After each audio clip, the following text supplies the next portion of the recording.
شكرا يا ربي شكرا هديت قلبي شكرا شكرا يا ربي شكرا هديت قلبي شكرا شكرا يا ربي شكرا هديت قلبي شكرا شكرا يا ربي شكرا هديت قلبي شكرا شكرا يا ربي شكرا هديت قلبي شكرا. Bapak Ibu sekalian rahmat Allah, acara berikutnya yaitu Mau'idul Hasanah, nasihat dari Buta. Mari kita siapkan hati dan pikiran kita.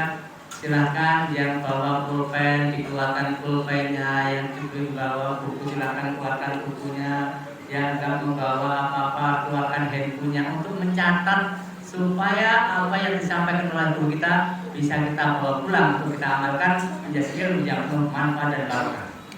Kepada beliau dengan segala hormat kami persilahkan. Shallu ala Nabi Muhammad. Shallu ala Nabi Muhammad. Shallu ala Nabi Muhammad.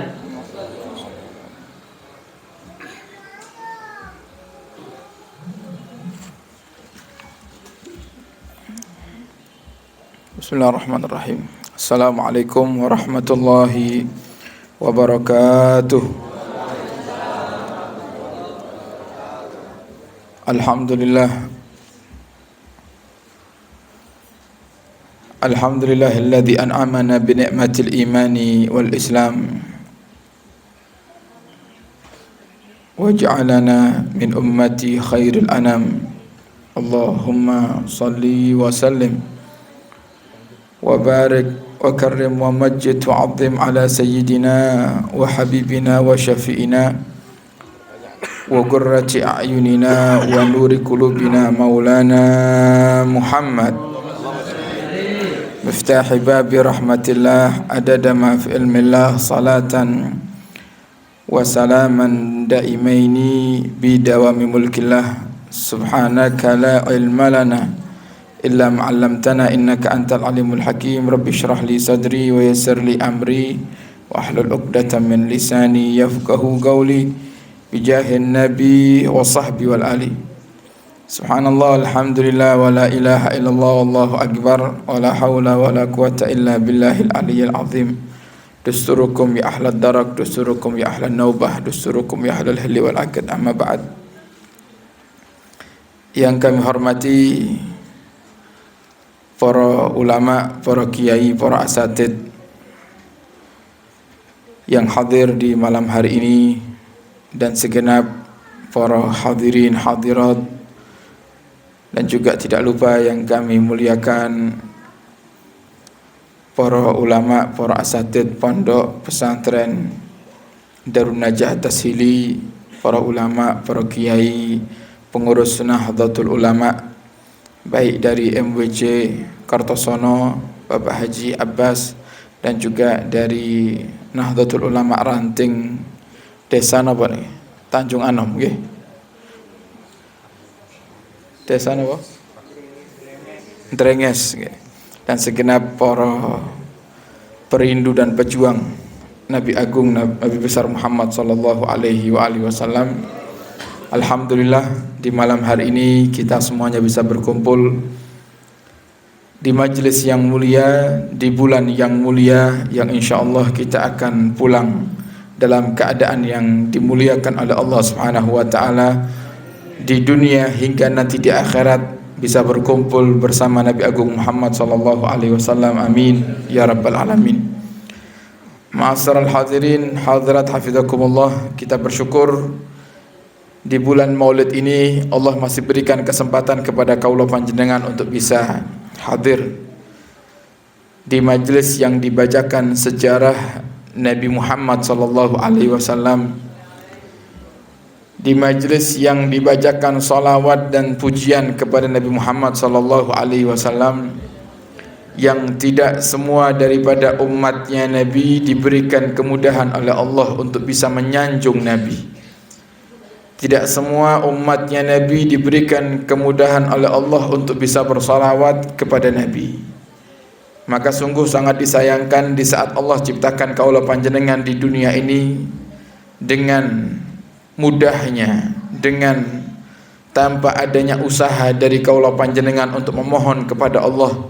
Allah telah ciptakan kaula panjenengan menjadi umatnya Nabi, tapi sangat disayangkan jika kaula panjenengan tidak berterima kasih kepada Allah dan tidak menggembirakan hatinya Nabi Muhammad sallallahu alaihi wasallam.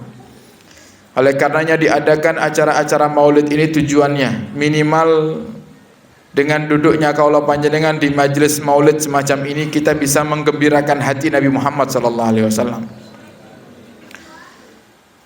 Yang seandainya umatnya Nabi mengetahui dan menyadari besarnya pahala membaca sejarah Nabi Muhammad dan besarnya manfaat bersolawat kepada Sayyidina Muhammad, maka niscaya mereka akan tinggalkan segala kesibukan mereka untuk bersolawat kepada Nabi Muhammad sallallahu alaihi wasallam. Bersolawat kepada Nabi adalah tanda jika di hati kita ada cinta kepada Nabi kita Muhammad.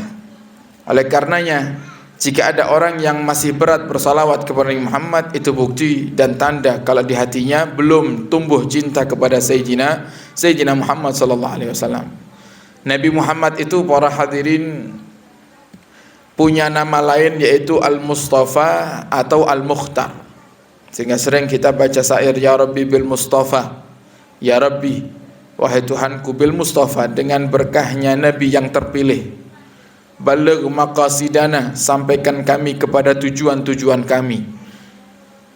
Waghfir lana ma madha, dan ampuni kami ya Allah dengan berkahnya Al-Mustafa dari dosa-dosa kami yang telah lalu. Ya wasi'al karami wahidat, yang maha luas daripada kedermawanannya. Al-Mustafa itu diambil dari kata istafa yastafi, yang artinya adalah memilih. Mustafa terpilih. Mukhtar diambil dari kata ikhtara yakhtaru. Al-Mukhtar yang terpilih.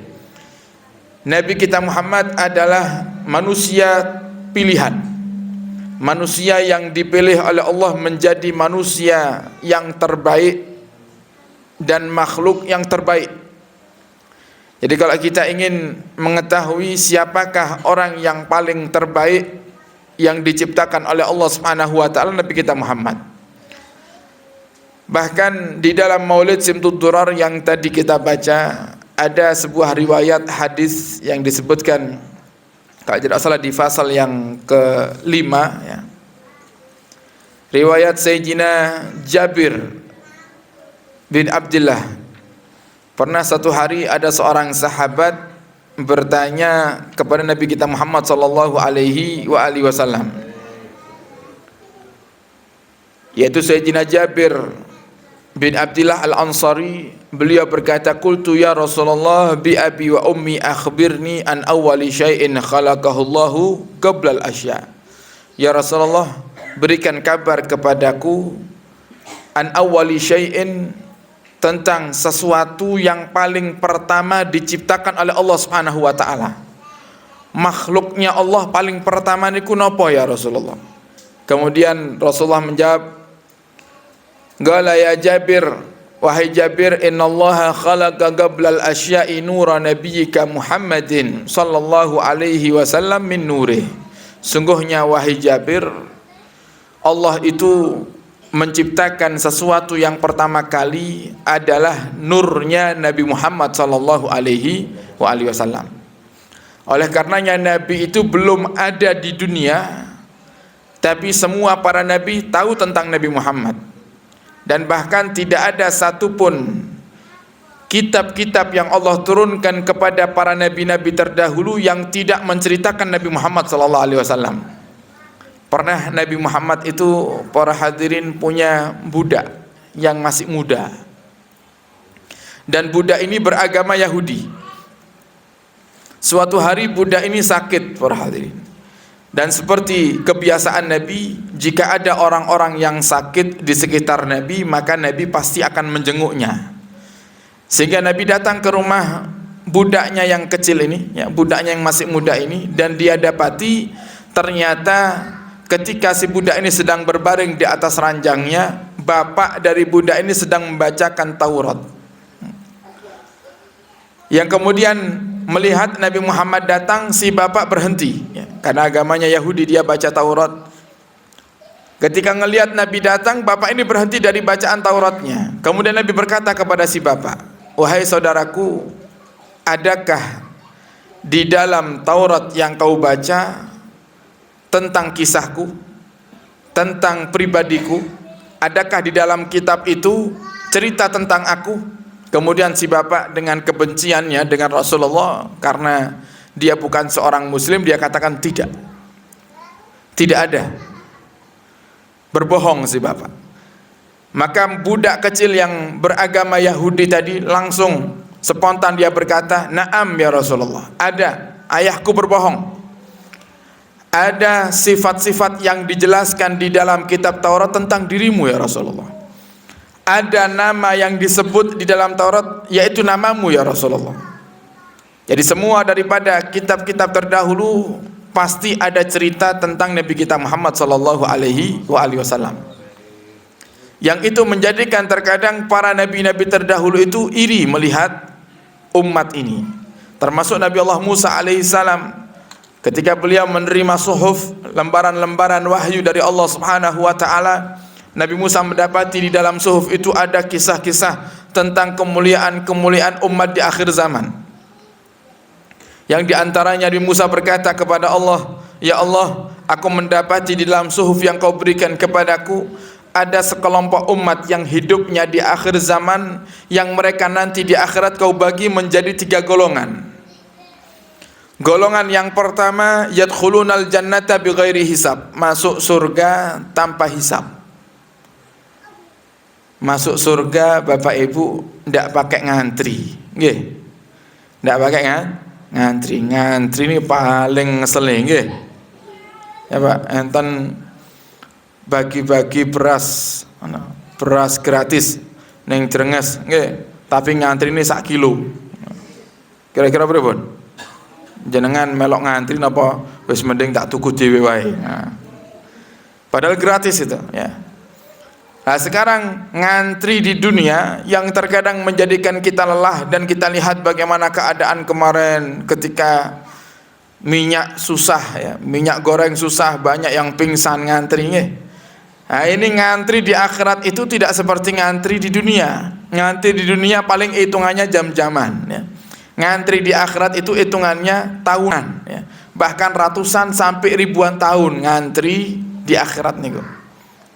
Nah, kita bayangkan menanti di yaumul hisab itu belum dihisab, menantinya aja sudah melelahkan.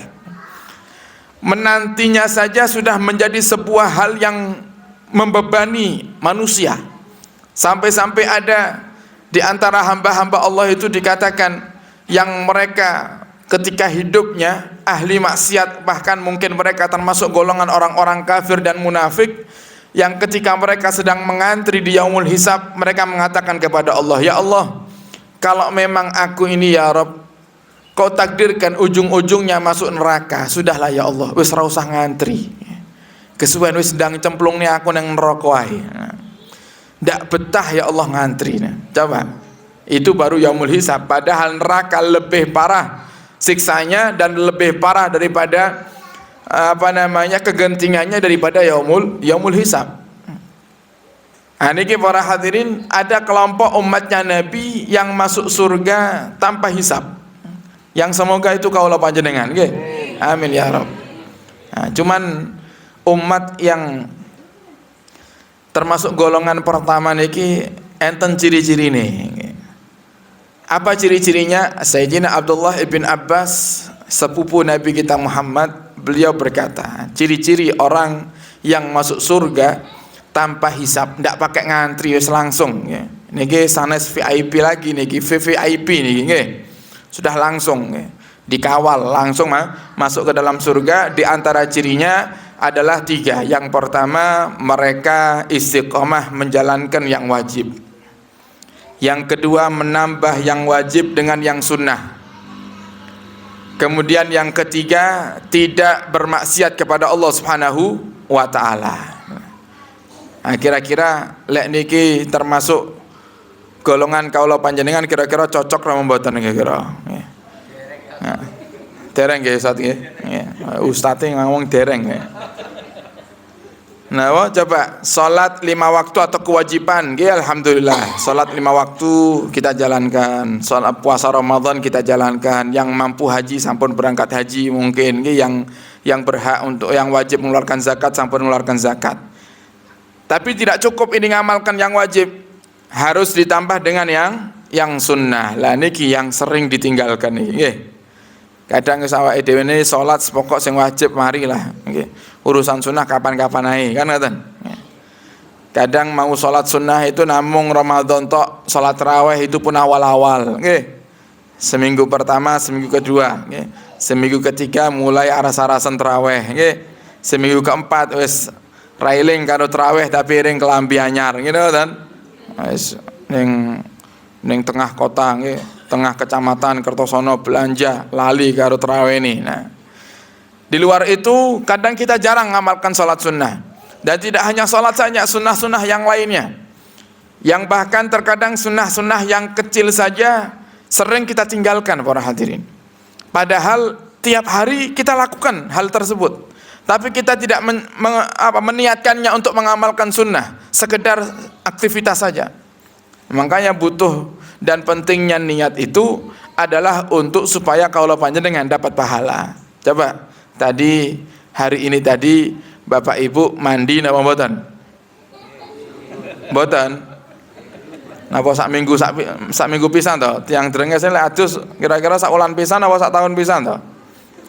Ya setiap hari nggih. Setiap hari kita mandi. Panjenengan kalau mandi kan setiap hari kalau panjenengan ini kan jalankan salat 5 waktu.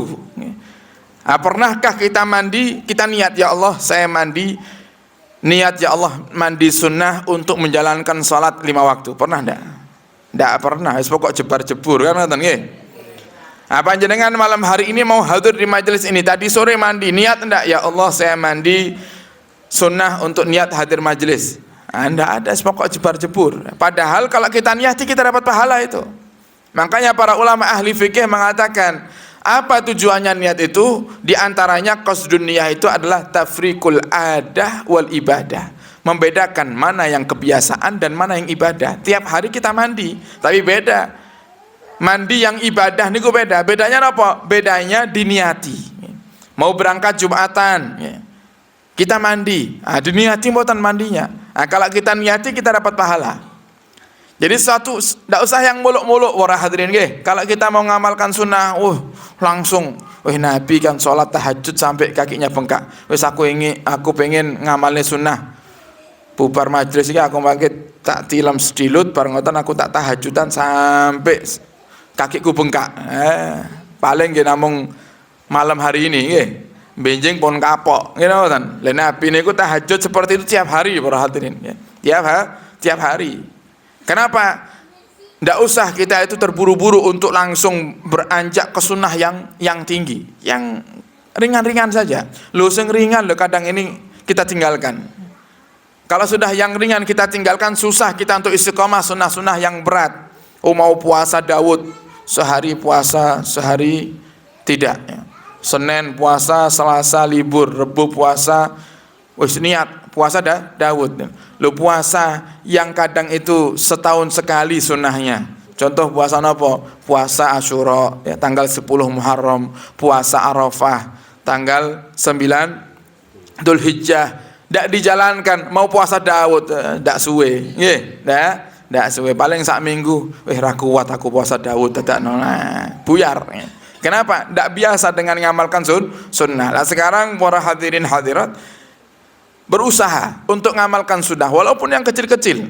Kita masuk kamar mandi, kita mulai dengan kaki kiri, keluar dengan kaki kanan. Masuk masjid mulai dengan kaki kanan, keluar dengan kaki kiri. Pakai sandal mulai dengan kaki kanan, disusul kaki kiri. Melepasnya dahulukan kaki kiri, akhirkan kaki kanan. Pakai baju pun juga seperti itu. Masukkan tangan, dahulukan tangan kanan. Nanti kalau melepas, akhirkan tangan kanannya, dahulukan tangan kiri. Lu semuanya itu pasti kita lalui dan kita lewati setiap harinya. Kenapa tidak kita niati saja menjadi sunnahnya Nabi, mengamalkan sunnahnya Nabi sehingga kita dapat pahala? Nah, sekarang kita kalau kamar mandi kan tiap hari gitu. Ya, mungkin kita tidak kamar mandi tiap hari. Pasti kita kamar mandi tiap hari. Nah, sekarang yang jadi pertanyaan, ketika kamar mandi tiap hari jenengan pakai kaki kiri napa langsung mencolot ngoten? Nah, mulai hari ini para hadirin hadirat kalau masuk kamar mandi kok ternyata panjenengan lupa, nggih. Kok ternyata mulainya kaki kanan dulu balik, nggih, mundur dulu. Niat jalankan sunnah, saya gitu, ngantuk-ngantuk bangun tidur masuk kamar mandi, kok ternyata duluan kaki kanan, mundur saya balik, keluar. Kenapa? Dari dulu di pondok diajari gitu. Masuk rumah, ucapkan salam. Sama di pondok pun masuk kamar, kita dari masjid seharian belajar mulai jam 7 atau setengah 8 sampai jam 1 siang. Ya, selesai salat zuhur, kita kembali ke kamar.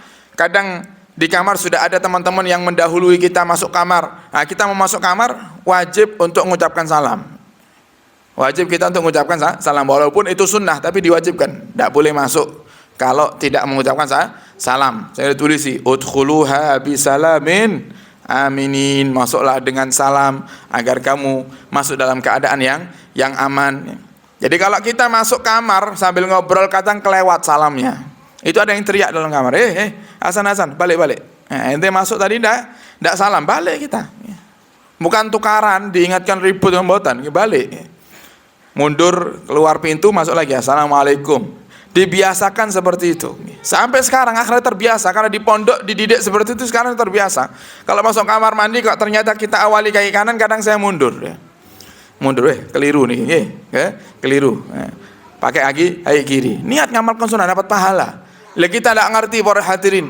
Siapa tahu sunnah-sunnah yang remeh-remeh seperti ini, justru sunnah-sunnah yang seperti ini yang mengundang syafaatnya Nabi Muhammad nanti di hari kiamat.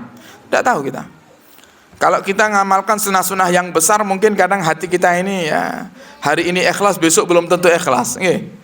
Sunnah napa tahajud, bangun tengah malam. Tahajudnya diisi dengan sholat tahajud, hajat, tasbih, witir 11 rakaat. Hari ini ikhlas, ketika ngamalkan ikhlas. Ternyata besok diceritakan ke teman-temannya. Alhamdulillah, aku ini tadi malam sakit sholat tasbih, sakit sholat hajat, sakit sholat witir. Diceritakan, riak, pamer, hilang pahalanya. Tapi kalau masuk kamar mandi dengan tangan kaki kiri, coba apakah ia akan kita pamerkan? Alhamdulillah, mau aku mlebu jeding damel sikil kiwa. Ndak ada, ndak cocok gitu. Dipamerkan ndak cocok. Alah, wong mlebu jeding nganggo sikil kiwa dipamer nih, kan gitu pasti ya. Nah, jadi tidak mungkin kita pamerkan, sehingga sunnah-sunnah yang remeh-remeh ini justru hanya kita yang amalkan, kita yang tahu, dan mungkin setelah kita amalkan kita menganggapnya ini adalah amalan yang kecil, kita lupakan. Justru yang itu kita anggap kita lupakan, tapi di mata Allah Subhanahu wa taala amalan-amalan itulah yang akan menolong kita nanti di akhirat. Wa may ya'mal mithqala dzarratin khairan yarah wa may ya'mal mithqala dzarratin syarran yarah. Barang siapa yang beramal kebaikan sekecil biji dzarrah, biji dzarrah itu bisa diartikan kalau di Indonesia sekecil biji sawi, kecil kebaikan, sekecil biji sawi kebaikan akan kita lihat nanti balasannya di akhirat. Nah, sekarang mengamalkan sunnah, mendahulukan kaki kiri masuk kamar mandi, suatu kebaikan. Di saat banyaknya umat Nabi Muhammad yang tidak peduli dengan sunnahnya Nabi Muhammad, kalau kita menghidupkan sunnahnya Nabi Muhammad, maka itu tanda di hati kita ada cinta kepada Sayyidina Muhammad. Kalau sudah kita cinta sama Nabi, waman ahabbani kana ma'i fil jannah. Siapa yang cinta kepadaku, maka nanti dia akan bersamaku di surga. Nah, kemudian para hadirin hadirat, yang kedua, golongan umat Nabi, kata Nabi Musa, adalah golongan, ya Allah, yang mereka kau masukkan ke dalam surga dengan hisab yang ringan.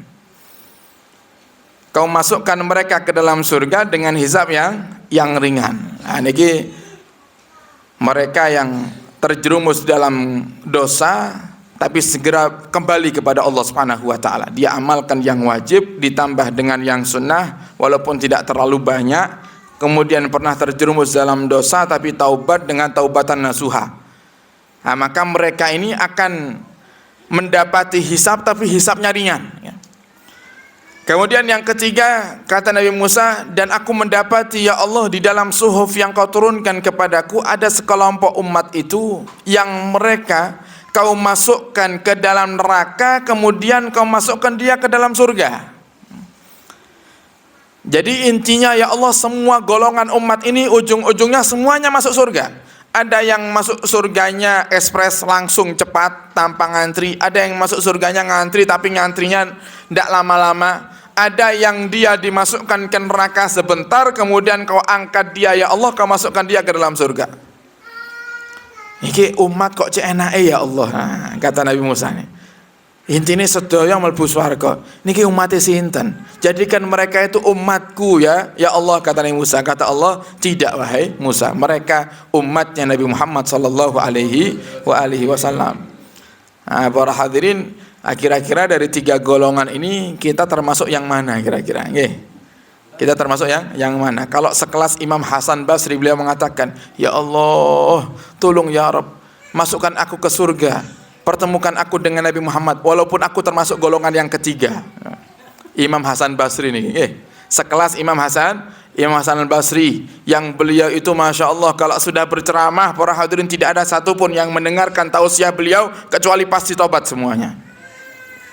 Sampai-sampai yang ngundang beliau tuh ngantri-ngantri.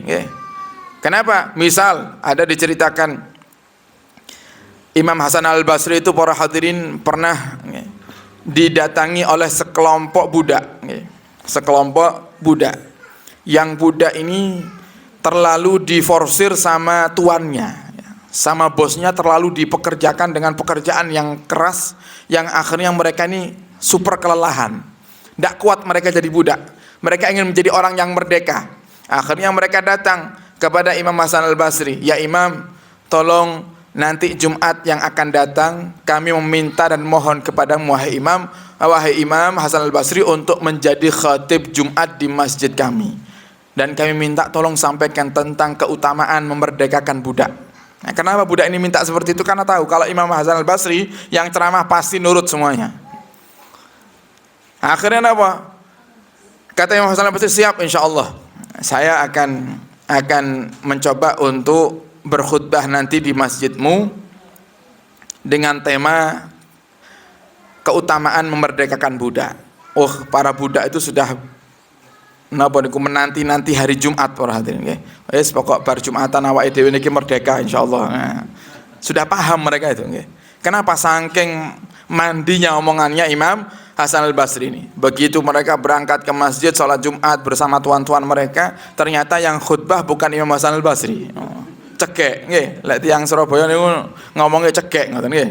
Lho, kok sing diundang Imam Hasan Al-Basri kok sing munggah malah bebasan ya. Akhirnya apa?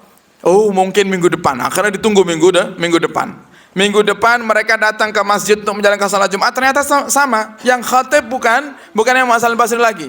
Sampai kapan? Sampai akhir bulan, para hadirin. Diundangnya Jumat awal bulan, khutbahnya Jumat akhir bulan beliau nih. Begitu beliau datang berkhutbah, ternyata benar, para hadirin. Beliau nyampaikan tentang keutamaan memerdekakan budak. Tidak pulang itu tuan-tuan mereka, bos-bosnya ini belum keluar masjid, mereka sudah mengatakan kepada para budaknya, budakku, hari ini kau merdeka. Hari ini kau merdeka. Sehingga mereka ini keluar masjid langsung merdeka semuanya. Tidak nunggu pulang ke rumah.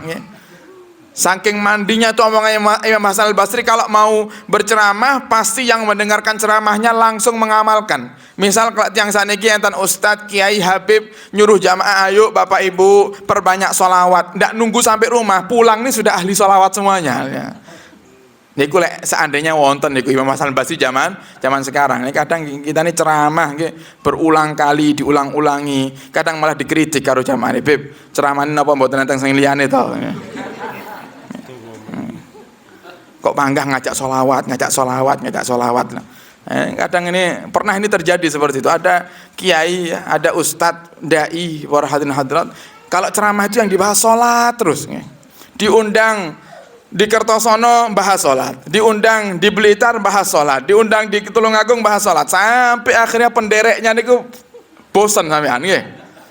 Panggah bab sholat, renek bab liyane. Akhirnya tanya dia, Ustadz, Apa ndak ada bab lainnya Ustaz selain salat? Apa jawabannya Ustaznya? Lah sakniki salatmu wis genah apa urung? Nah, lek wis genah pindah bab liyane. Nah, orang-orang ulama-ulama itu gitu. Ya. Kalau mau mengajarkan kita, mereka tidak akan pindah bab kecuali bab yang sedang mereka pelajari dan ajarkan sudah benar-benar dikuasai oleh murid-muridnya. Nah, saat ini diajari bab sholat masih banyak ternyata yang tidak sholat. Kemarin kita pengajian ada di satu daerah di Tulungagung ya. Itu salah satu kiai NU ya. Ketua NU-nya ranting desa tersebut bisi saya. Tolong Beb disinggung untuk masyarakat ini agar mentaati perintah Allah. Teng mriki niki Beb, lek diundang tahlilan yasinan dugis toh ya. Tapi Jumatan ra tau teko. Nah, coba ini tiang keblinger nggih ngoten niku nggih. Diajak yasinan tahlilan datang nggih. Tapi disuruh salat Jumat ndak mau.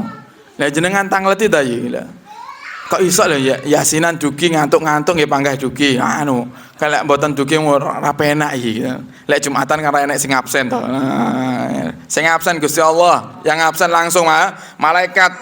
Oh, ini tidak datang nih. Bahkan sampai dikatakan 3 kali Jumat ditinggalkan dengan sengaja keluar dari Islam, naudzubillah. Nah, coba itu kondisi umatnya Nabi Muhammad sekarang para hadirin. Nah, akhirnya di minggu Jumat terakhir Imam Hasan Al-Basri menyampaikan khutbah tentang keutamaan memerdekakan budak, langsung budak-budak itu merdeka.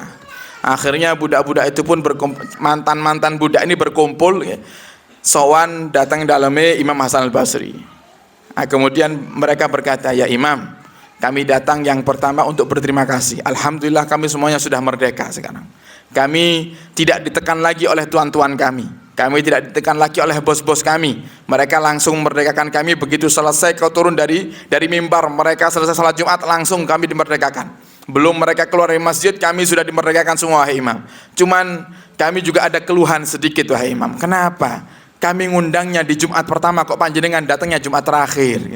Nunggu saulan iki lumayan, wahai Imam Hasan Basri nggih.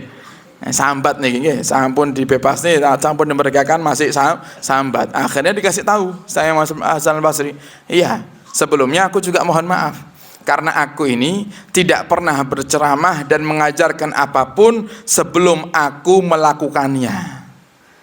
Jadi itu kuncinya kenapa Imam Hasan Al-Basri kalau selalu mengatakan A dituruti sama jamaahnya, mengatakan B diturutin sama jamaahnya. Kenapa? Tidak pernah beliau menyampaikan ilmu kecuali beliau sudah berusaha untuk mengamalkannya. Lah kamu minta aku untuk berceramah, berkhutbah, membawa bab tentang kemuliaan memerdekakan budak, sedangkan aku tidak pernah memerdekakan budak. Nah, sehingga mau tidak mau aku harus beli budak dulu. Beli budak di pasar budak itu membutuhkan biaya. Tak tunggu rezeki dari Allah, minggu pertama, Jumat pertama masih tidak cukup duitku beli budak. Nabung lagi aku, mungkin Jumat kedua aku sudah bisa beli budak, ternyata masih tidak cukup duitnya. Sampai akhirnya mendekati Jumat terakhir, aku diberikan rezeki oleh Allah Subhanahu wa taala sehingga duit itu aku belikan budak. Begitu aku belikan langsung aku katakan kepada budak tersebut, kamu mulai hari ini detik ini merdeka. Coba. Niki ibarat nyuruh orang untuk haji tapi haji duluan nih, nah nyuruh orang untuk ayo infak tapi infak duluan. Nah, ini yang menjadikan kunci suksesnya Imam Hasan Al-Basri dalam berdakwah. Nah, ini kepada hadirin, kembali kepada pembahasan kita terkait dengan kemuliaan umatnya Nabi Muhammad SAW. Kita ini terlahir menjadi umat Nabi yang termasuk kategori umat yang terbaik. Nah, sekarang para hadirin, ayo kita pantaskan diri kita untuk disebut sebagai umat yang terbaik. Kira-kira yang pantas dari kita ini dikatakan terbaik dari segi apanya misalnya? Oh, salat, wis lek salat niki angkat tangan, nggih ngoten. Salat angkat tangan. Nah, dhewe niki lek salat nggih wis jarang khusuke, nggih ngoten. Nah, malah lek duwe entek wis akeh ndak khusuke lek salat nggih. Sing dipikiri panggah dompete ae nggih. Panggah mikir iki kerja apa adol apa sing enak sing untunge akeh. Nah, salat khusuk susah. Puasa wajib di bulan Ramadan akeh sambate, nggih. Awake dhewe lek suruh salat nunggu adzan itu termasuk ibadah, nggih. menanti adzan. Dan termasuk tanda keimanan yang baik dalam hati seorang itu, dia rindu untuk sholat.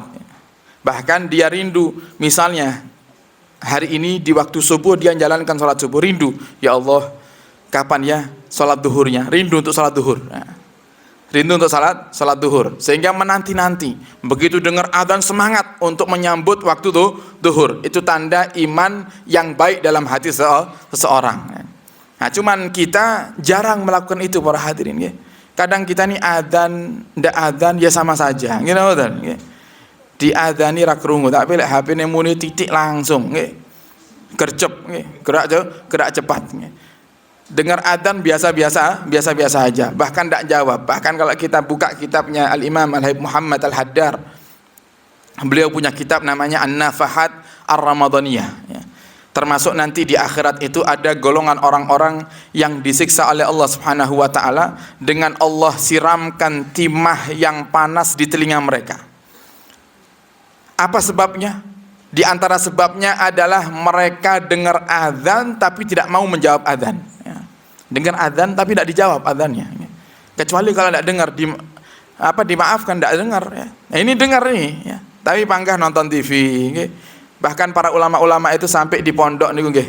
Di pondok itu kalau lagi adzan ustadznya berhenti ngajar. Loh ini urusan ngajar nih. Ngajar niku wajib nih. Itu sampai ustadz-ustadz itu berhenti ngajar. Dengar adzan di kampung musola di dekat-dekat pondok niku adzan pakai speaker toa yang tinggi sehingga suaranya terdengar di pondok pesantren, itu beliau diam. Ya. Nah, kita jawab adzan dulu Kita jawab adzan dulu anak-anak gitu. Nah, jawab adzan bareng-bareng jawab adzan. Nanti doa baru lanjutkan lagi ya ngajar. Loh ini hal yang wajib nih. Ngajar niku hal yang wajib sampai mereka para ulama-ulama kita saking mementingkannya adzan di saat ngajar atau melakukan hal yang wajib yaitu mengajarkan ilmu mereka sempat berhenti sejenak. Untuk apa menjawab adzan. Nah kemudian kita hanya dengan karena alasan HP kita, kadang kita tidak jawab adzan. Dengan alasan TV kita tidak jawab adzan. Nah niki yang kata Imam Muhammad Al-Haddar dalam kitabnya Nafahat Ar-Ramadaniyah, bahwasannya inilah model telinga-telinga yang nanti akan disiram dengan timah yang panas di hari kiamat. Naudzubillah summa naudzubillah. Nah niki para hadirin, termasuk tanda keimanan itu orang itu suka menyambut ibadah. Dengar mau masuk Ramadan senang, mau datang waktu salat yang selanjutnya senang, sampai dikatakan oleh Muhammad ma bainas salah was salatin ukhra kafaratun lima bainahuma. Menunggu salat dari salat yang sekarang ke salat yang selanjutnya itu ada pengampunan dosa. Jadi kalau panjenengan ini coba dirubah mindsetnya para hadirin. Jangan kita itu ya salat karena di tengah-tengah senggangnya pekerjaan kita, tapi kita rubah mindsetnya, kerja untuk nunggu sholatnya. Jangan sholat karena sedang istirahat, kerja nunggu sholat. Jadi kerjanya kita ini dapat pahala, kerjanya kita ini diampuni dosa oleh Allah Subhanahu wa taala. Begitu dengar adzan langsung kita kerjakan ya. Nah ini baru namanya tanda keimanan dalam hati. Semoga Allah mudahkan kita untuk selalu bergembira dengan suara adzan, okay? Langsung gercep menjalankan salat lima waktu. Amin ya rabbal alamin. Nah, kemudian para hadirin, menjadi umatnya Nabi Muhammad, dari segi salat kita kurang sempurna, dari segi puasa kita sering mengeluh, dari segi zakat kadang kita ini orang yang wajib mengeluarkan zakat tapi pura-pura tidak wajib. Ismayai bagi-bagi zakat, kabeh merasa orang yang berhak menerima tapi tidak berhak mengeluarkan. Dan ini banyak. Ini ada saya pernah satu kali hadir majelis para hadirin di Kediri.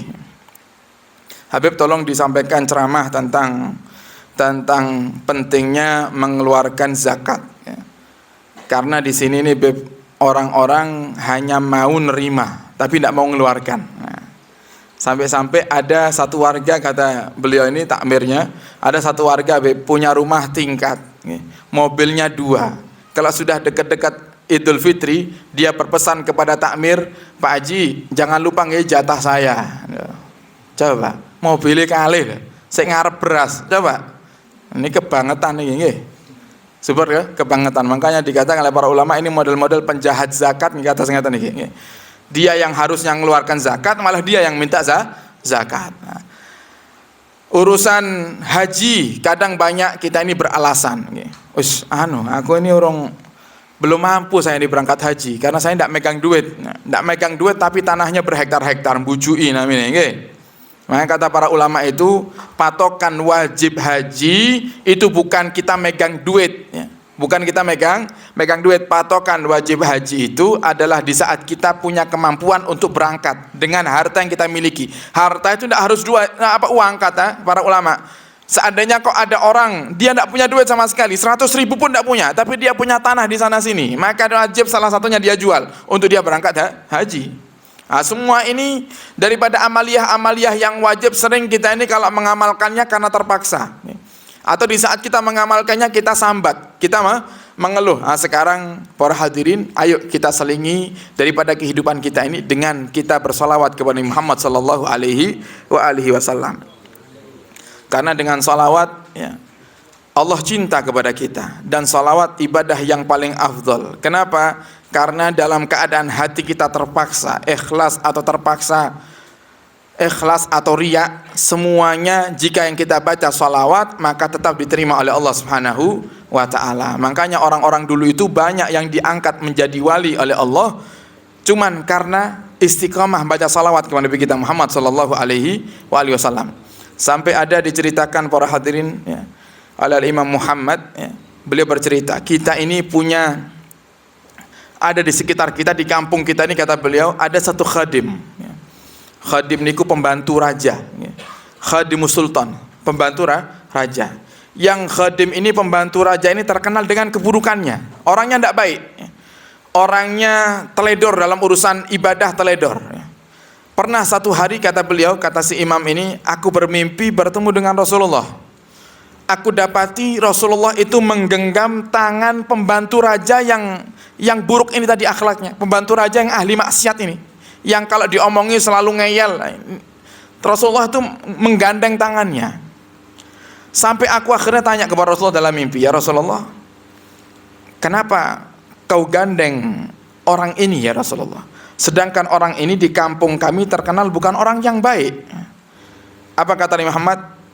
Benar apa yang kau katakan. Orang ini memang bukan orang yang baik.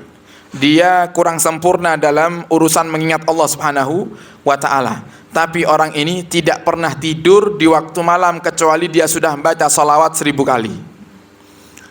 Jadi walaupun ibadahnya rapatnya genah, nggih. Ibadahnya niku wis salat wis pokok ndang mari, nggih. Hadir majelis jarang-jarang, nggih. Diundang 10 kali hadirin namung peng kalih napa bahkan sekali, nggih. Diajak ibadah itu susah, tapi istiqamah baca salawat. Kata Nabi Muhammad, dia tiap hari tidak pernah tidur kecuali dia baca salawat 1000 kali. Dan aku yakin, kata Rasulullah, nanti dengan berkah salawat ini suatu hari dia pasti akan mendapatkan hidayah dari Allah Subhanahu wa ta'ala. Bangun dari tidur, ini si imam, dia pergi ke masjid, dia dapati orang yang tadi paling tidak suka ke masjid, paling susah diajak ibadah, paling sering merugikan orang, tiba-tiba dia sudah menangis sujud di masjid bertobat kepada Allah Subhanahu wa ta'ala. Gara-gara apa? Gara-gara istiqamah baca salawat sehari 1000 kali.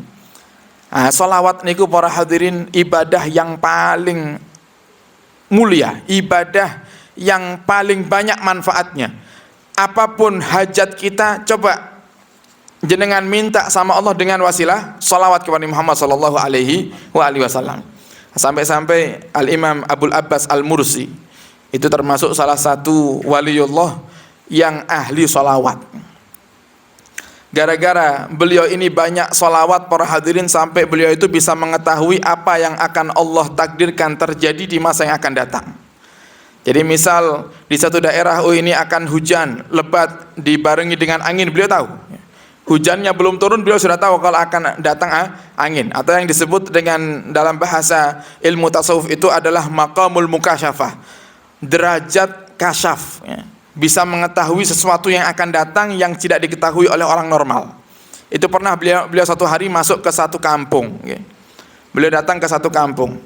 Beliau katakan kepada warga, adakah di antara kalian, wahai warga, yang jika Allah itu akan mentakdirkan sesuatu terjadi di kampung ini, kalian mengetahui terlebih dahulu sebelum sesuatu itu datang? Warga kompak mengatakan tidak ada. Warga kompak mengatakan tidak ada. Nah, niki misal niki beliaunya Imam Abul Abbas Al-Mursi datang ke Kertosono napa ka Drengas niki. Tanglet datang warga. Panjenengan Bapak Ibu, lek saandene benjing badhe hujan niki jawah ngoten. Kira-kira napa enten sing sakniki sampun semerap riyin sebelum hujannya itu turun. Nah, warga Drengas jawab kompak mboten enten. Nggih mboten semerap benjing niku udan apa mboten. Terus beliau tanya lagi kepada warga, adakah di antara kalian yang jika kalian bersalawat dan mengucapkan salam kepada Nabi Muhammad, kalian mendengar dengan telinga kalian jawaban Nabi Muhammad SAW? Apa katanya warga? Tidak ada wahai Imam. Apa kata Imam Abul Abbas Al-Mursi? Kalau begitu, wahai warga, nangislah kalian. Menangislah kalian. Ini pertanda kalau hati kalian semuanya mati. Karena hati yang hidup, mereka akan mendengar daripada jawaban Rasulullah ketika kita mengucapkan salawat dan salam kepadanya. Berarti kalau versinya Imam Abul Abbas Al-Mursi, kula panjenengan niki semuanya hatinya mati. Nggih. Coba, assalamu alayka ya Rasulullah. Enten sing mireng. Jawaban Rasulullah. Mboten enten nggih? Ndak ada yang dengar. Berarti kita ini hatinya mati kalau versinya Imam Abul Abbas Al-Mursi. Karena orang yang hatinya hidup kata beliau dan cintanya kepada Nabi Muhammad luar biasa, kalau mereka mengucapkan salam dan salawat kepada Nabi Muhammad, pasti Nabi Muhammad langsung menjawabnya. Dan itu nyata para hadirin. Sekarang kalau tidak nyata, tidak mungkin kaulah panjenengan diperintahkan oleh Allah di saat kita tahiyat terakhir, assalamu alayka ayyuhan nabiyyu wa rahmatullahi wa barakatuh. Sekarang kalau saya katakan kepada jenengan tadi di awal ceramah, saya katakan assalamualaikum warahmatullahi wabarakatuh. Jenengan jawab sedaya nggih? Kenapa jenengan jawab? Karena jenengan dengar salam saya.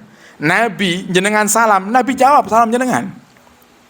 Nabi kata Allah jenengan katakan dalam salat panjenengan ketika tahiyat terakhir, assalamu alayka.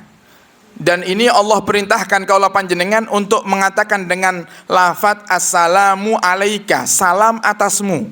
Kalau sudah pakai kata kamu, berarti yang diajak bicara itu di mana? Di depan kita. Kalau saya pakai kata Anda, kamu, panjenengan, berarti yang saya ajak berbicara yang ada di depan saya. Tapi kalau saya pakainya mereka, berarti tidak ada di sini orangnya. Leres sama kan? Lah niki, kalau seandainya ada orang Drenges kok sholat, kemudian dia katakan assalamu alaihi ayyuhan nabiyyu, tidak sah salatnya. Harus assalamu alaika ayyuhan nabiyyu wa rahmatullahi wa barakatuh. Berarti kita ini ketika sholat para hadirin hadirat, kita ini ucapkan salam langsung kepada Nabi Muhammad dan Nabi menjawab salamnya. Tidak mungkin Nabi bikin syariat tapi Nabi Muhammad melanggar, mustahil nih.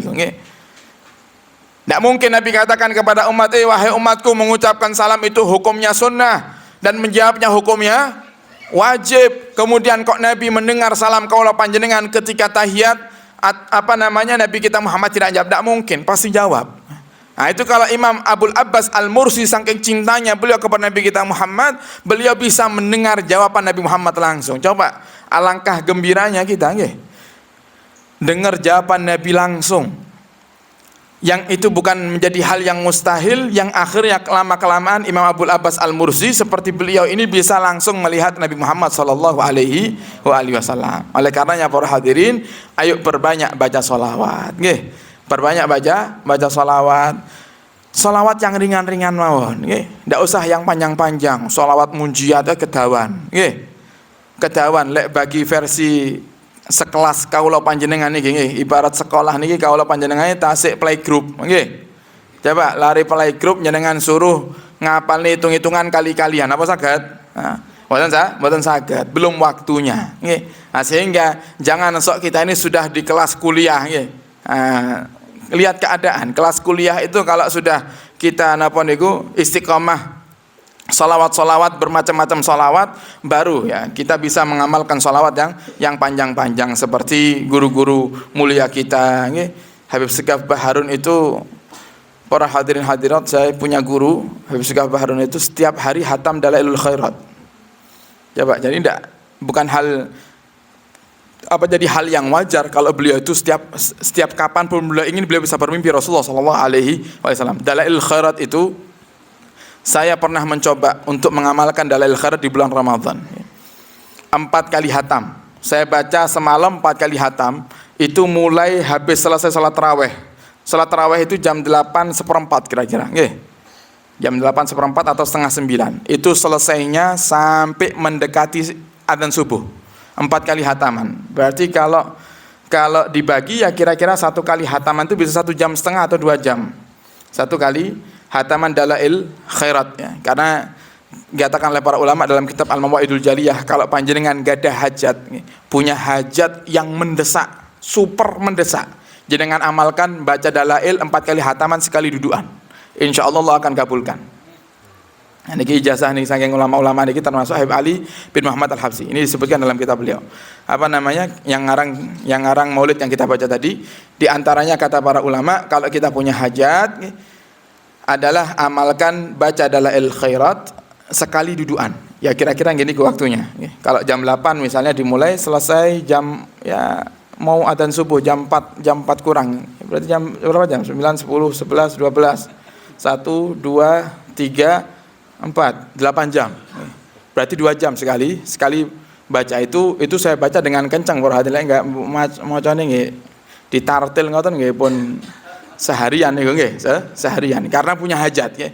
Saya amalkan itu karena punya hajat mendesak. Amalkan ini tapi ya repot tapi nggih. Sinten sing saged nggih. Memang ya kadang kita ini maunya instan para hadirin nggih. Kepengin hajate kabul tapi ora kepengin usaha nggih. Napa enten bab amalan niku sing sekali nyuwun namung 5 menit tok langsung kabul. Nah, niku itu versinya kita niku nggih. Maunya instan-instan, diajak ibadah tirakatan nggih riyadhah sampai berjam-jam. Ini majlisan kados ngeten iki. Suwe titik pun goyang kanan, goyang kiri nggih. Cek suwene APP ceramah iki ra mari-mari ngoten. Nggih. Apa malih ngamale 4 kali nggih. Itu godaannya benar-benar banyak sekali memang nggih. Wis turu ngoten itu setan terus nggih. Setan terus wis turu ae wis. Percuma ra kabul. Nah itu terus tuh setan. Harus lawan. Kalau kita lawan pasti Allah akan mengabulkan daripada hajat-hajat kita. Karena apa? Allah itu kalau melihat hambanya, Allah lihat dari usahanya. Gimana cara mintanya hamba ini, seberapa semangat sih? Bagaimana usahanya minta kepadaku ini bagaimana? Nah Allah lihat, oh ternyata luar biasa. Dengan hajatnya yang begitu mendesak ini, dia mintanya pun juga luar biasa pengorbanannya. Nah, karena pengorbanannya luar biasa, Allah berikan kepada hamba tersebut apa yang dia inginkan. Tapi kalau ya sama seperti kalau kita ini mau punya ijazah tapi tidak mau sekolah kan repot. Okay. Nah, jadi akhirnya tumbas ijazah kan, nah, itu instan, instan. Cara instan itu paling disenangi sama orang-orang zaman sekarang. Tidak mau repot tapi kepinginnya sempurna. Oleh karenanya para hadirin, amalkan sholawat yang ringan-ringan. Sallallahu ala Muhammad. Sallallahu ala Muhammad. Ini juga banyak yang mengamalkan sholawat ini, dan juga sholawat ini manfaatnya untuk mengabulkan hajat sangat luar biasa sekali. Nah, di antaranya juga sholawat Jibril, namanya sallallahu alaihi Muhammad, itu namanya sholawat Jibril. Itu kalau kita punya hajat yang mendesak, saged jenengan baca dalam 1 kali dudukan 10.000 kali. 10.000 kali. Ayo sik mendingan iki, Pak. Timbangane Dalail Khairat niki nggih. Tasik mendingan iki sallallahu alaihi Muhammad terus jenengan kenceng niku nggih. Wis pakai ibaratnya apa mobil sing paling larang niku, paling gaspol pokoke nggih. Sallallahu alaihi Muhammad. Nggih. Sebagai paling kencang 10.000 kali, insyaallah kabul hajat insyaallah. Nah niki amalan salawatnya ringan enak. Sallallahu alaihi Muhammad terus sing dawa-dawa mangke-mangke mawon nggih. Mangke lek pun istiqomah baru kita pindah ke salawat munjiat, kita pindah ke salawat nariyah, kita pindah ke salawatnya Habib Soleh Tanggul, kita pindah ke salawat yang lainnya. Kalau memang sudah istiqomah. Lah saniki karena masih playgroup awake dhewe niki nggih, pakai yang ringan-ringan. Sallallahu ala Muhammad. Mugi-mugi saged istiqomah sedaya setiap hari baca salawat ke Muhammad, amin ya rabbal alamin. Allah alam bisawab. Nah, kita jawab pertanyaan sedikit para hadirin. Ini sudah malam waktunya. Apa keutamaan hadir di majelis ilmu? Keutamaannya luar biasa. Afdal min iyadati alfi marid. Lebih baik daripada menjenguk 1.000 orang sakit. Nah, kira-kira kalau panjenengan apa tahu jenguk 1.000 orang sakit? Pernah enggak Bapak Ibu menjenguk 1.000 orang sakit? Awak dhewe ini mulai masa Covid jarang jenguk tiang sakit ya nggih. Wedi ketularan Covid. Sakit kita ambil pahalanya dan kita dapatkan pahalanya dengan kita duduk di majelis ilmu. Wa afdal min tasyi'i alfi janazah, dan lebih afdal daripada mengantarkan atau menguburkan 1000 jenazah.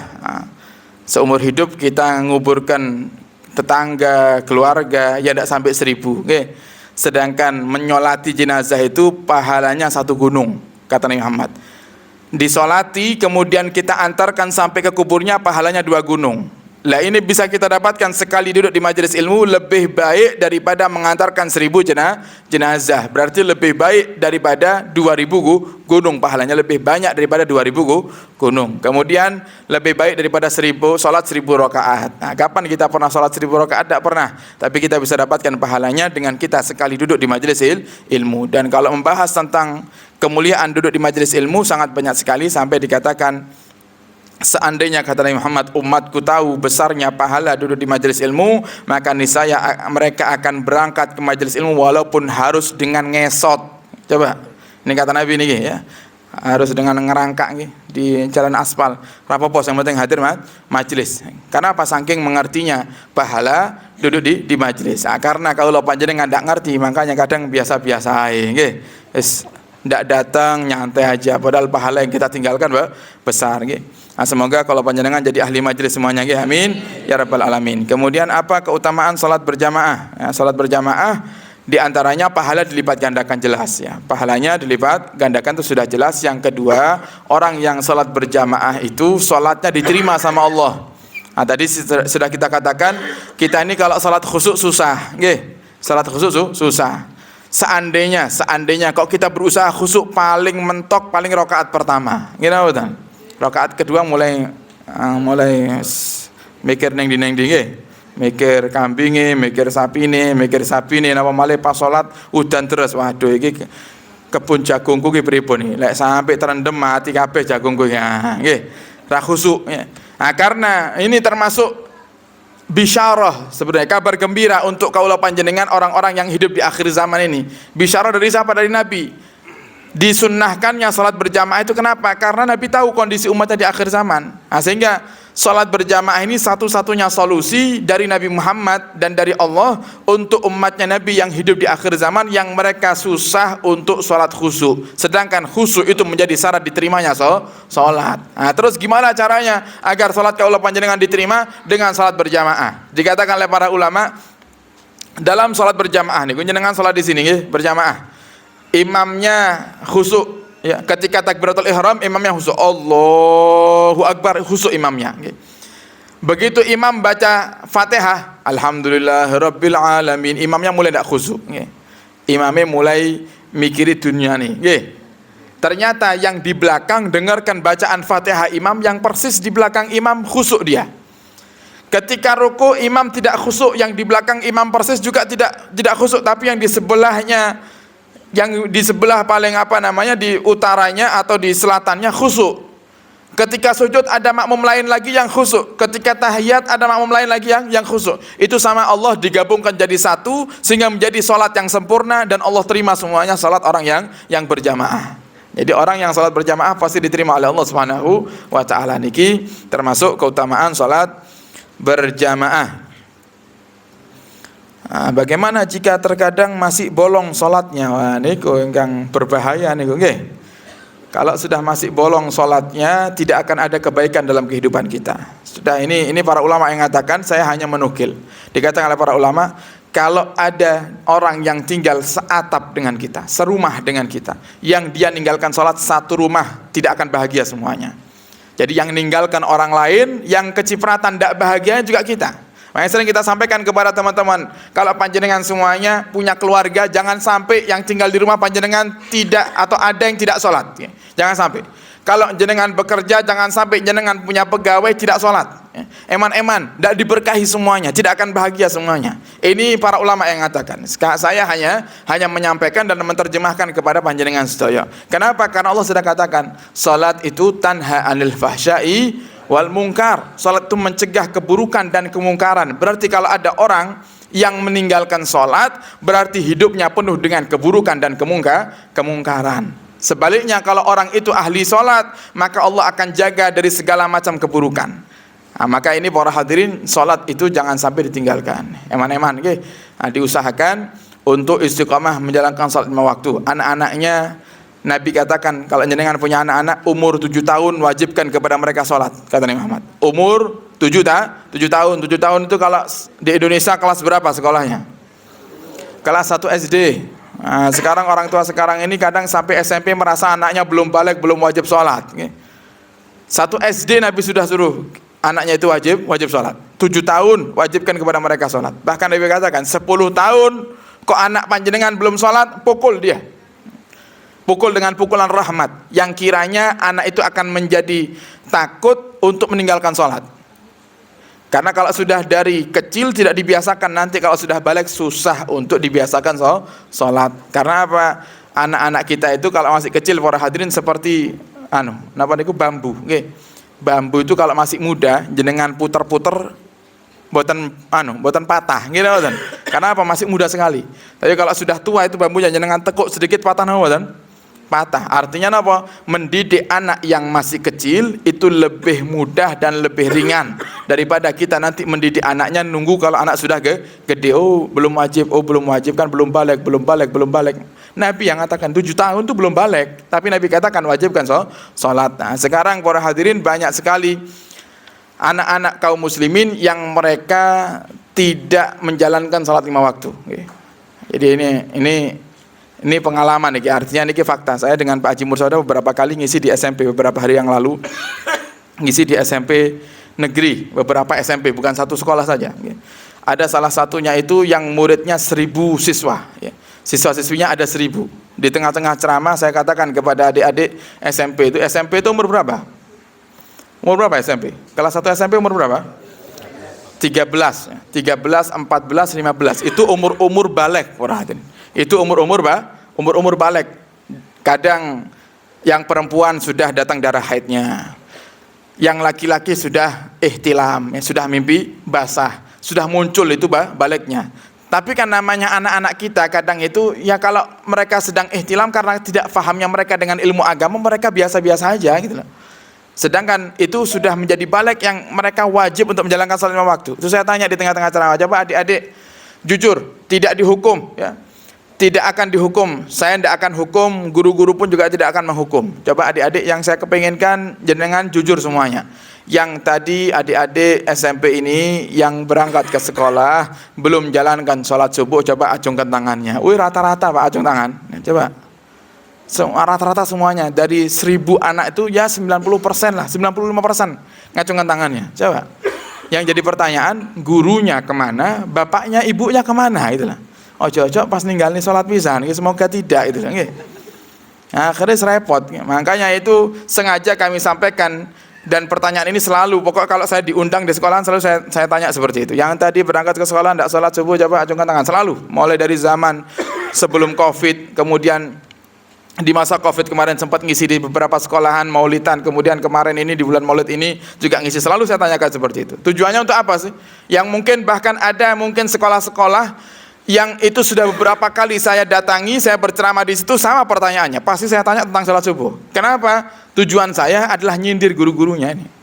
Ini guru-gurunya selama ini ngajar tidur apa gimana? Itulah.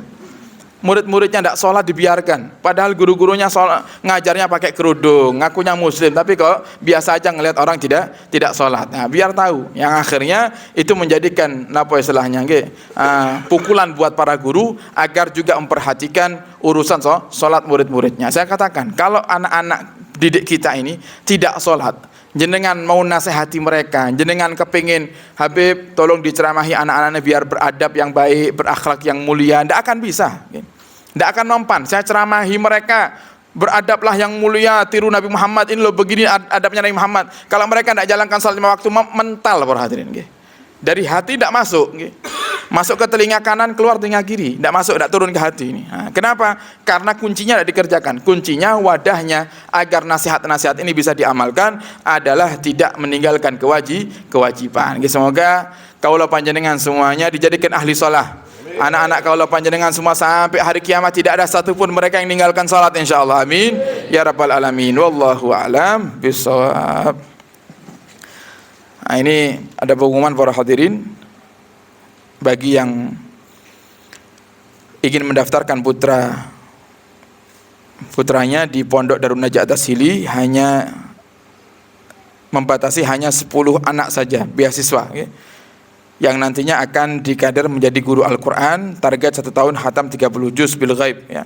Jadi monggo yang ingin mendaftarkan anaknya untuk mondok di pondok pesantren ini saged langsung menghubungi Ustadz Asror. Nah, kemudian para hadirin kami mengundang panjenengan semuanya. Ini saya sama teman-teman Pak Haji Ana, Pak Haji Wanto, Pak Haji Mursodo ini semuanya orang-orang sibuk semua nih, ya. Beliau ini semuanya orang-orang sibuk. Tadi saya sama Pak Haji Mursodo dari pagi, ya, sampai jam berapa tadi Pak Haji? Jam 4 lebih, ya. Keliling dari pagi sampai jam 4 lebih, ya. Tadi kita keliling ngantar sowan ke para sesepuh dan para habaib, ngantarkan undangan, ya. Langsung istirahat sebentar, habis maghrib berangkat ke sini. Nah, sekarang gantian nih, saya undang panjenengan semuanya tanggal 30 Oktober, ya. Tanggal 30 Oktober Ahad besok, Ahad malam Senin besok kita mengadakan acara haul guru kita Abuya Al-Habib Hasan bin Ahmad Baharun, pendiri Pondok Pesantren Darul Qawat Dakwah, sekaligus acara Maulid Akbar dan Milad Majelis Asyifa yang kedua. Ahad malam Senin ba'dal Isya awal, ya, diusahakan kalau dari sini ya mungkin berangkatnya ya atau maghrib awal atau ya maghriban di jalan biar bisa dapati maulid dari awal. Insyaallah akan dihadiri oleh Habib Ahmad bin Abu Bakar As-Segaf Gresik, ya. Beliau adalah cicit daripada Al-Habib Abu Bakar bin Muhammad As-Segaf, wali kutub yang ada di Gresik. Juga akan dihadiri oleh Kiai Haji Mohson Hamdani selaku Rais Suriah PCNU Tulungagung, yang beliau berdua nanti akan menyampaikan nasihat kepada kaula panjenengan semuanya. Kemudian juga nanti insyaallah akan ada door prize di akhir majelis. Monggo siapa tahu door prize-nya didapatkan oleh orang Drengas, nggih. Hadir nggih, siap sedaya nggih. Insyaallah siap sedaya rombongan saking mriki insyaallah nggih. Urunan kita sewa panjenengan sewa elop berangkat ke sana insyaallah. Kemudian tanggal 2-nya juga ada Maulid Akbar, ya, bertempat di aula Pondok Pesantren Al-Bahjah Sembon Karangrejo. Jadi tanggal 30 di Majelis Asyifa di Dusun Blimbing, Desa Jeli, Kecamatan Karangrejo. Kemudian tanggal 2 Novembernya di aula Pondok Pesantren Al-Bahjah bersama Guru Mulia Buya Yahya dan juga Al-Habib Husain bin Abu Bakar Ba'bud, pengasuh Majelis Rosoh, Rotib dan Sholawat. Monggo dihadiri para hadirin peringatan Maulid Akbar bersama para ulama-ulama kita mumpung masih ada kesempatan, nggih. Kita mengambil barokah dari mereka para habaib, para ulama yang hadir insyaallah. Kemudian para hadirin, di bulan Maulid ini kami dengan kawan-kawan Pak Haji Mursodo dan teman-teman membuat program untuk menggembirakan hati Nabi Muhammad dan menggembirakan hati umatnya Nabi Muhammad sallallahu alaihi wasallam. Program ini yang kedua kalinya. Program umroh bersama kami non profit. Kami tidak mengambil keuntungan. Niat benar-benar ingin memberikan fasilitas kepada para jamaah yang rindu Baitullah, rindu Nabi, untuk bisa berziarah ke Mekah dan Madinah dengan biaya yang murah, insyaallah dengan fasilitas yang istimewa. Okay. Paketnya 13 hari. Keberangkatan nanti di tanggal 1 Maret insyaallah jika tidak ada perubahan jadwal dari pihak travel. Di awal Maret dengan harapan kita mengejar malam nisfu Sya'ban di Mekah atau di Madinah, ya. Nah, sehingga kita bisa berdoa dengan khusyuk di sana, di tempat yang mustajabah, di waktu yang mustajabah. Insyaallah pulang dari umrah doa-doa kita akan diijabahi oleh Allah Subhanahu wa taala. Monggo yang mau ikut para hadirin umrah bersama kami 13 hari pesawat Lion Air dari Juanda Jeddah Juanda tanpa transit, dengan biaya 26 juta. Dengan biaya 26 juta 13 hari. Nah, ini mungkin kalau ada yang tanya kok murah sekali, karena kita tidak ambil keuntungan. Murni semuanya ingin membantu panjenengan bisa berziarah Makkah dan Madinah. Nah, niki para hadirin, untuk programnya walaupun harganya murah tapi tidak murahan. Kita hotelnya di Madinah insyaallah 80 meter dari pelataran masjid. di Mekah 50 meter dari pelataran masjid. Nah, sehingga ini istimewa sekali. Memang sengaja kita buat walaupun kita memberikan harga yang ringan kepada para jamaah, tapi bukan umrohnya bukan sembarangan umroh yang hotelnya jauh-jauh, tidak. Insya Allah kita akan berusaha menjaga fasilitasnya agar kalau panjenengan bisa tetap beribadah umroh dalam keadaan yang nyaman, tidak terlalu lelah. Nah, kemudian untuk perlengkapannya semuanya lengkap, dapat koper, tas, kemudian juga kain ihram bagi yang bapak-bapak, mukena bagi yang ibu-ibu, dan seragam. Kemudian 26 juta itu sudah biaya manasik, biaya manasik 2 kali nanti bersama kami di Tulung Agung, dan juga biaya keberangkatan dari Tulung Agung ke Juanda dan nanti pulangnya dari Juanda ke Tulung Agung sudah masuk, dan itu sudah makannya semuanya 26 juta. Yang tidak masuk di 26 juta itu adalah paspor, ya, pengurusan paspor, tapi nanti dibantu sama teman-teman, dan semua yang membantu panjenengan nanti semuanya lillahi ta'ala berkhidmah, tidak ada yang mencari keuntungan, semuanya lillahi ta'ala. Kita minta kepada beliau-beliau semua ini, para pejuang-pejuang kita, lillahi ta'ala kita niat berjuang, kita niat menggembirakan umat Nabi Muhammad, karena Nabi Muhammad pernah dawuh dalam hadisnya, aku sebaik-baiknya orang yang membalas budi, ya. Jika ada di antara kalian yang berbuat baik kepada umatku, kemudian mereka lupa berterima kasih kepada kalian, jangan khawatir, nanti aku yang akan balas kebaikan kalian di akhirat. Nah, sehingga kita berharap dengan program-program seperti ini, Nabi Muhammad mau memberikan syafaatnya kepada kami nanti di akhirat. Nah, sehingga ini program terbatas para hadirin, niatnya kemarin mau hanya dibatasi 1 bis saja. Nah, ternyata masih banyak yang mendaftar. Akhirnya dibuka lagi 2 bis. Ya. Sudah berapa orang Pak Haji yang mendaftar? Sudah 55 orang, 1 bisnya itu 44 orang, ya.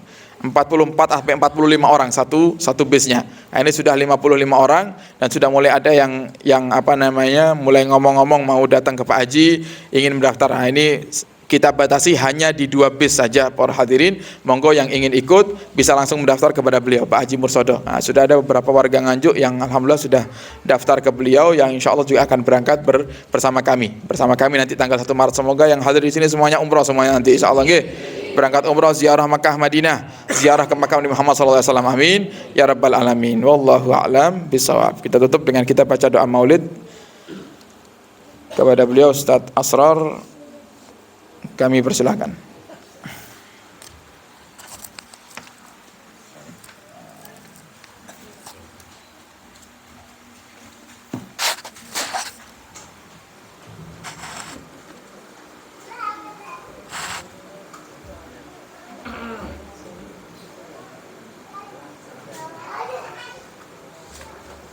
Walang mana tuh?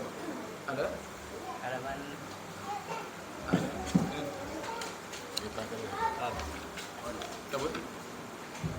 Walam manadhab. Bismillah ya itu. Allahumma salli wa sallim ala salati wa taslim ala sayyidina Muhammadin raufir rahim. Allahumma salli wa sallim wa barik alaihi wa ala alihi. Allahumma salli wa sallim wa barik alaihi wa ala alihi. Bismillahirrahmanirrahim. Alhamdulillahi rabbil alamin. Allahumma salli wa sallim ala sayyidina Muhammad fil awwalin. Allahumma salli wa sallim ala sayyidina Muhammad fil akhirin. Allahumma salli wa sallim ala sayyidina Muhammad fi kulli waqtin wa hin. Allahumma salli wa sallim ala sayyidina Muhammadin fil mala'il a'la ila yaumiddin. Allahumma salli wa sallim ala sayyidina Muhammad wa ala alihi wa sahbihi ajma'in. Walamma nama al-fikr min darai al-awsaf al-muhammadiyyah al-uquda توجهت إلى الله متوسلا بسيدي وحبيبي محمد صلى الله عليه وسلم أن يجعل سعي فيه مستورا وفيه فيه محمودا وأن يكتب عملي في الأعمال المقبولة وتوجهي بالتوجهات حارسة وسيلة الموصولة. اللهم يا من إليه تتوجه الآمال فتعود ظافرة، ولك بعزته تحل الرحال فتغشاها منه القيود الغامرة. تتوجه إليه تهدي بالوسائل لديه سيد المرسلين أبيك الصراط الأمين سيدنا محمد الذي أمت رسالته العالمين. أن تصلي وتسلم على تلك الذات الكاملة مستودع أماناتك وحفيظ سرك وحامل راية دعوتك الشاملة الآب الأكبر المحبوب لك المحاصص بشرف الأخر في كل موطن من وما خواتي القرب ومظهر قاسم تربك في عبادك وساكي كوسي إرشادك لأهل كتابك سيد الكونين واسقف التوكيل الثقلين العهد المحبوب الخالص المخصوص منك بأدب الخصائص. اللهم صل وسلم عليه وعلى آله وصحبه وعلى حضرة قدراته من أحبابه. اللهم إنا نقدم إليك جاه هذا النبي الكريم ونتوسل إليك بشرف مقامه العظيم أن تلقنا في حركتنا وسكناتنا بعين عنايتك وأن تفضلنا في جميع أدوارنا وتقلباتنا بجميل رعايتك وحسين وقايتك وأن تبلغنا من شرف القرب إليك وإلى هذا الحبيب غاية آمالنا وتتقبل منا ما تحركنا فيه من نياتنا وأعمالنا ولجأنا في مدرك هذا الحبيب من الحاضرين وفي طرائق اتباعه من السالكين ولحقك وحقه من المهدين ولذلك من الحافظين. اللهم إنا لنا أمنا برحمتك الخاصة فلا تخرجنا وذنوبنا جميلة وسيلتنا إليك فلا تخيبنا. آمنا بك وبرسولك وما جاء به من الدين وتوجهنا به إليك مستشفعين أن تقابل المذنب منا بالغفران والمسيء بالإحسان والسائل بما سأل والمؤمن بما أمل وأن تجعلنا ممن نصر هذا الحبيب ووزره وله وظاهره اللهم ببركته وشريك وجهته أولادنا ووالدينا وعلى قدرنا ووالدينا وجميع المسلمين والمسلمات والمؤمنين والمؤمنات في جميع الجهات وأدم راية الدين القويم في جميع الأقطار منشورة ومعالم الإسلام والإيمان بأهلها مأمورة معنه وصورة وارشد اللهم قربة المكروبين وقل إلينا المدينين واغفر للمذنبين وتقبل توبة التائبين وانشر رحمتك على عبادك المؤمنين أجمعين واقف شر المعتدين والظالمين ورسل العدل من ولاد الحق في جميع النواحي والأقطار واجده بتأييد من عندك خالدين من المنافقين والكفار واجعلنا يا ربي في القسط الخسير في جميع البلايا وفي الخير المكين من الذنوب والخطايا ومنا في العمل بطاعتك وصدق في خدمتك قائمين وإذا توفيتنا فتوفنا مسلمين مؤمنين واهدم لنا منك بخير أجمعين وصل وسلم على هذا الحبيب المحبوب للأجسام والأرواح والقلوب وعلى آله وصحبه ومن إليه منصور وآخر دعوانا أن الحمد لله رب العالمين. سر الفاتحة.